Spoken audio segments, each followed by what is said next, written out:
মামলার তথ্যর প্রধান সমন্বয়ক বিএনপি কেন্দ্রীয় কার্যালয়। আমার সঙ্গে আছে আমার অপর সহকারী আপনার রাজশাহী বিশ্ববিদ্যালয়ের সাবেক নেতা আপনার শরীফুল ইসলাম শাওন এবং আমার সহকারী সমন্বয়ক মিজানুর রহমান মিজান, ছাত্রনেতা আমাদের নাইম হোসেন এবং আমাদের যুব শ্রমিক দলের নেতা আমাদের ইকবাল হোসেন সহ আমরা 5 জনের সদস্য বিশিষ্ট এখানে আমরা প্রধান নির্বাচন কমিশনার বরাবর এসেছি।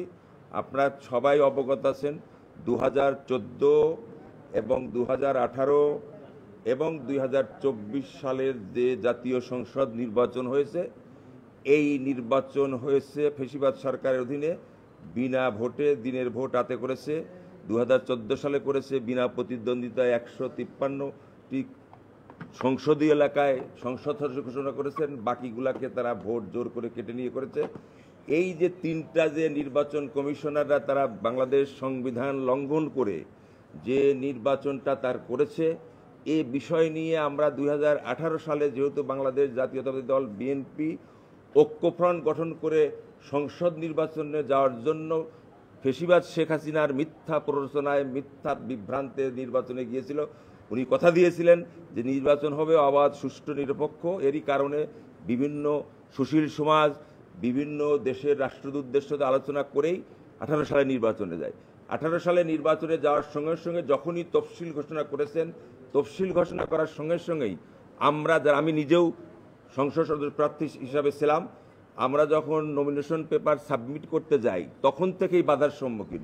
গাড়ি ভাঙচুর, নমিনেশন পেপার ছিনতাই, বিভিন্ন প্রতিকূলের মধ্যে দিয়েও তারপরে নমিনেশন পেপার সাবমিট করা হয় এবং আমাদের 16 জন প্রার্থীকে মিথ্যা মামলায় গ্রেপ্তার করে তাদের জেল হাজতে পাঠায়, 13 জনকে আমাদেরকে হত্যা করা হয়।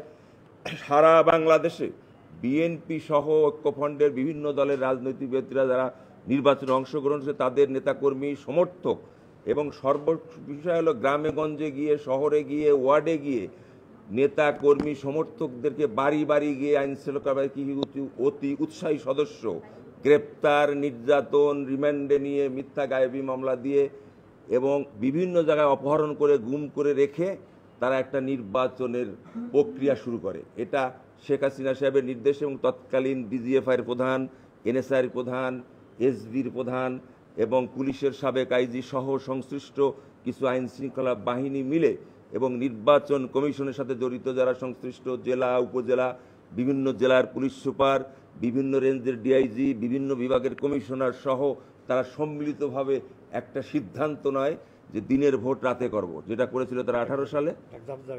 এই কারণেই তারা আপনার জাবত পাটোয়ারি যখন শেখ হাসিনার কাছে বক্তব্য দেয় যে আপনার ভোটের সংখ্যা অনুযায়ী জনপ্রিয়তা আপনি শূন্যর কোঠায়, তাহলে কি করা যায়? জাবেদ পাটোয়ারি তৎকালীন আইজি বলেছিল যে ভোট আপনার আছে, তবে দিনে না রাতে আছে। কি করা যায়? যে আপনি নির্বাচন কমিশনকে বলে দেন, নির্বাচন কমিশন যদি আমাদেরকে সহায়তা করে আমরা দিনের ভোট রাত করে। ঠিক জাবেদ পাটোয়ারি সেইটাই করেছিল। তার কারণের জন্য আইজি জাবেদ পাটোয়ারি সৌদি আরবের রাষ্ট্রদূত হিসাবে পুরস্কার হিসাবে উনি দীর্ঘ এই গত 5ই আগস্ট 2024 পর্যন্ত উনি দায়িত্ব পালন করেছেন।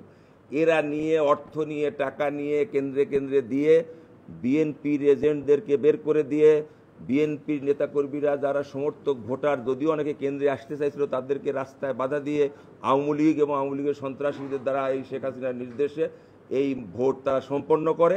13 সাল, 14 সাল এবং 24 সালে সর্বশেষ আপনার কাজী আওয়াল সাহেব যেটা করেছিলেন সেটা ড্যামি ভোট। আপনি জানেন আওয়ামী লীগের তরফ থেকেই আপনার প্রার্থী দিয়ে এবং জাতীয় পার্টি এই কাদেরকে কয়েকটা সিট দিয়ে একটা নাটক, প্রহসন নাটক সাজিয়ে ভোট করেছে।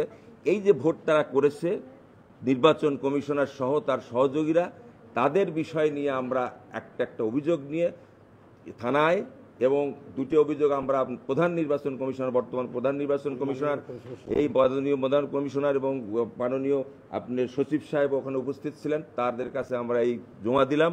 আমরা জানি এই বর্তমান সচিব এবং প্রধান নির্বাচন কমিশনারের সাথে যারা অন্যান্য নির্বাচন কমিশনারের এই যে অভিযোগটা আমরা দিলাম, ওনারা ওটা আইনগত ব্যবস্থা নেবেন। এখন আমরা যেহেতু তারা সংবিধান লঙ্ঘন করে ফৌজদারি দণ্ডবিধি অপরাধ করেছে, এই কারণের জন্য তাদের বিরুদ্ধে আমরা মামলা করার জন্য আমরা শেরেবাংলা নগরে আমরা যাচ্ছি। এখন শেরেবাংলা নগরে আমরা সেই এফআইআর দাখিল করব। সেই এজাহারের মধ্যে 19 জনকে আপনার নাম ধরে উল্লেখ করেছি, অজ্ঞাত আরও আছে। যেটা তদন্তকারী কর্মকর্তা খুঁজে তাদেরকে বের করবে। এটাই হলো আমাদের মূল বিষয়। প্রধান হলো আপনার সাবেক স্বৈরাচার সরকার, ভোটারবিহীন সরকার শেখ হাসিনা, অবৈধ প্রধানমন্ত্রী শেখ হাসিনা আছে প্রধান। আর প্রধান নির্বাচন কমিশনার 2014 সালে যারা কমিশনার ছিলেন তারা, 2018 সালে প্রধান নির্বাচন কমিশনার ছিলেন যারা, তাদের সাথে কমিশনার, তাদের সাথে সচিব, এবং সর্বশেষ 2024 সালে যে নির্বাচন করেছে প্রধান নির্বাচন কমিশনার এবং তাদের কমিশনার বিন্দু সচিব সহ সংশ্লিষ্ট যারা আইন শৃঙ্খলা বাহিনী যারা অতি উৎসাহে জড়িত আছে তাদের আমরা নাম উল্লেখ করেছি। এটা ওনারা অনুসন্ধান করে ব্যবস্থা নেবেন।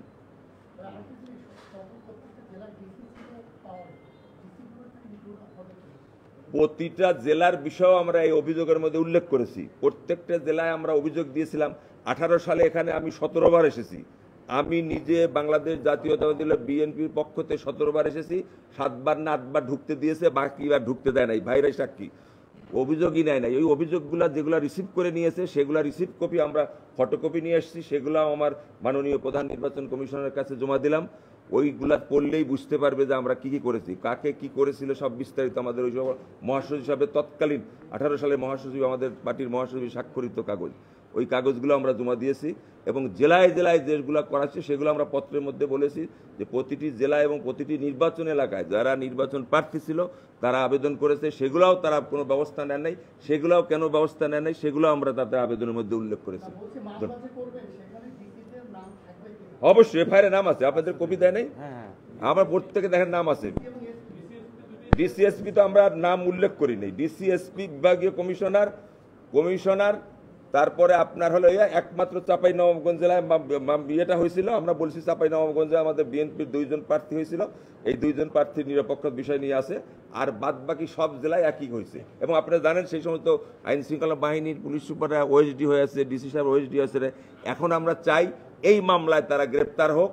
আমরা দুঃখের বিষয়, আপনি এখন অনেক মিডিয়া আছে, আর একটা কথা বলবো, সেটা হলো আপনারা জানেন 5ই আগস্টের পরে বিএনপির পক্ষ থেকে আমরা আমাদের 2276 জনকে এই সরকার, এই অবৈধ সরকার শেখ হাসিনা সরকার ধরে নিয়ে গুম করে নিয়ে আপনি ক্রস ফায়ার দিয়ে ছাত্রদল, যুবদল, কৃষক দল সবাইকে হত্যা করেছে।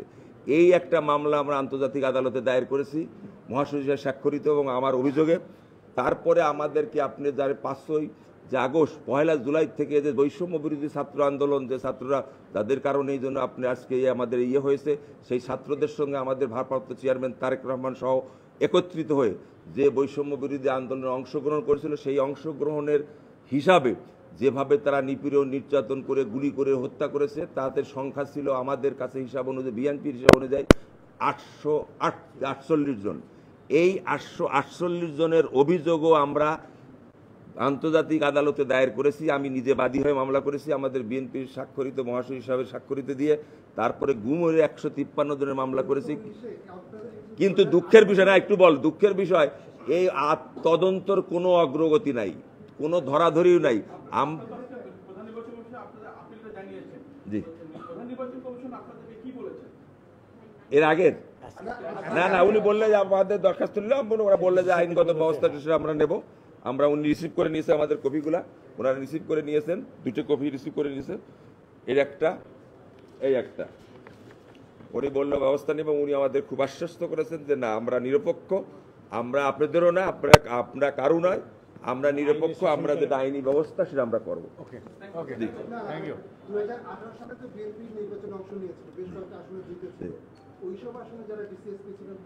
না, এখন 2006 সালে ধরেন আপনি ওই জেলায় 5টা আসন আছে, একটা আসনে ধরেন বিএনপি জয়লাভ করছে, তো তার বলে কি ওই এসপি বাঁচবে, ওই ডিসি বাঁচবে, ওই নির্বাচন কমিশনার বাঁচবে, ওই যারা নির্বাচন সংসদ তারা বাঁচবে? নো।